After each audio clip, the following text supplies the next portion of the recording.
Olá a todos e todas, eu sou Ana Terra, militante do MST do Estado de São Paulo, pesquisadora da Unesp e este é mais um programa Análise de Conjuntura Semanal. Nesse primeiro bloco, em que nós vamos tratar do grito dos excluídos e das excluídas, e que é importante que a gente ressalte que essa é uma atividade que acontece desde 1994 e que é protagonizada pelos movimentos e organizações sociais, em contraposição às comemorações da independência do Brasil que acontecem no dia 7 de setembro. Este ano de 2020 marca a história do grito dos excluídos e das excluídas, principalmente por acontecer em meio a essa pandemia que nessa semana deve atingir a marca das 500 mil mortes nas Américas e as 130 mil mortes no Brasil. Com o tema Vida em Primeiro Lugar, por trabalho, terra, teto e participação, foram realizadas atividades em todo o Brasil. O Grito dos Excluídos teve um forte perfil de solidariedade e de denúncia às atrocidades que vêm sendo feitas por esse governo frente à pandemia e frente a essa política de morte, que exclui os trabalhadores e que nos leva cada vez mais a uma crise sem precedentes. Um estudo da Oxfam aponta que nesse ano de 2020 morrerão 12 mil pessoas por dia de fome e 122 milhões de pessoas serão atingidas por essa grave consequência. O estudo da Oxfam aponta ainda que os principais epicentros da fome no mundo serão Brasil, Índia e África do Sul, três países de economias periféricas e que compõem os BRICS. Esse bloco econômico ficou muito caracterizado pelos acordos comerciais feitos entre Brasil, Rússia, Índia, China e África do Sul, em que couberam a países como o Brasil a exportação de commodities e a exportação de commodities agrícolas, o que acirra o problema da fome.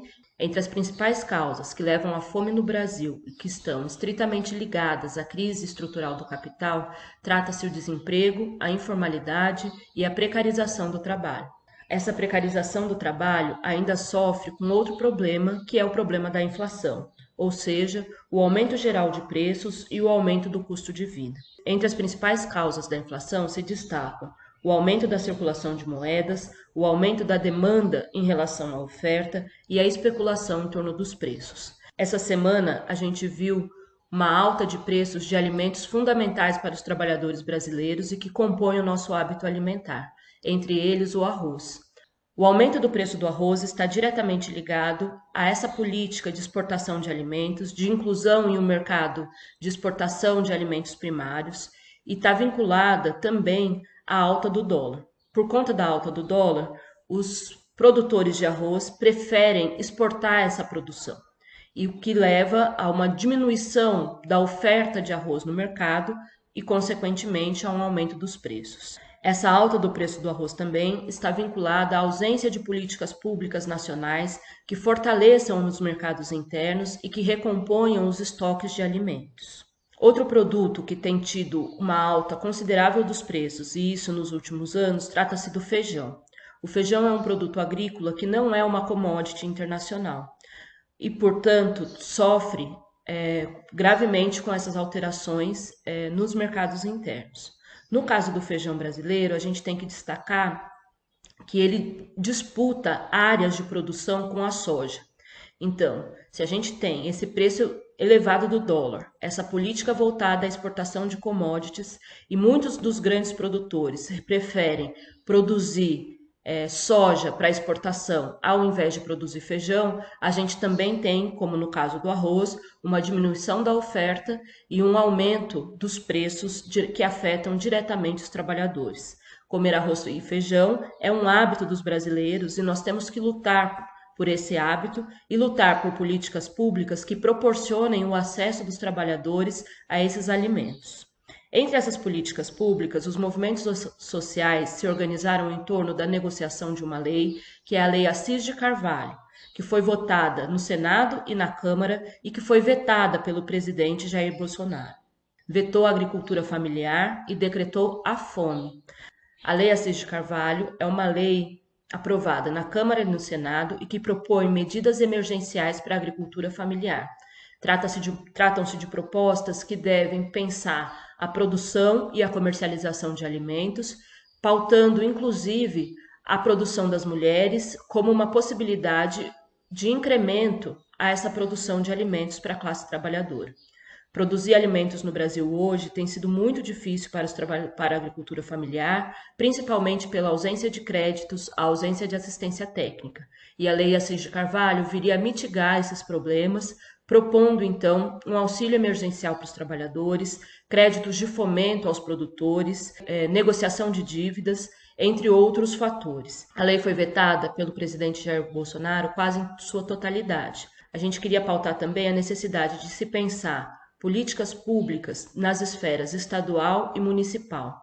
É importante destacar que só as isenções para os agrotóxicos no âmbito do ICMS foram da ordem de 6 bilhões, ou seja, os estados deixaram de arrecadar 6 bilhões de reais para justamente isentar os agrotóxicos e a produção contaminada do agronegócio. É preciso retomar as políticas de segurança e soberania alimentar para que nosso povo tenha condição de acesso à alimentação e que a gente supere da melhor forma possível essa crise sem precedentes e que tem levado muitos trabalhadores à situação de miséria e de fome. Essa semana a gente viu também um saque a um caminhão de carnes. As carnes também entram nessa lógica da exportação e têm o seu preço muito caro. Cada vez mais para os trabalhadores tem sido difícil manter uma dieta saudável. E por isso nós pedimos a todos os deputados que viabilizem a derrubada dos vetos do presidente Jair Bolsonaro e que principalmente olhem para as necessidades de produção da agricultura familiar.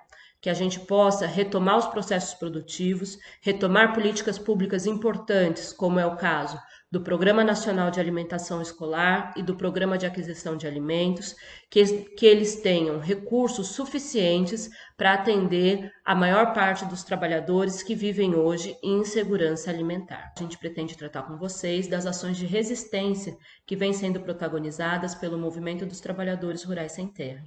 Entre nossas propostas se destaca o Plano Nacional de Plantio de Árvores, que nesse mês, entre os dias 20 e 26 de setembro, deverão, durante a Semana da Árvore, ter ações de mutirão de plantio de árvores. Essas ações devem acontecer tanto nos nossos assentamentos, nas áreas sociais, das associações, das cooperativas, das escolas, mas fundamentalmente devem acontecer nas áreas que são passíveis de despejo. Nós vimos em Minas Gerais e no sul da Bahia uma ação extremamente truculenta dos governos e precisamos, sem dúvida nenhuma, avançar na proteção dessas áreas que estão sendo reivindicadas há muitos anos pelos trabalhadores.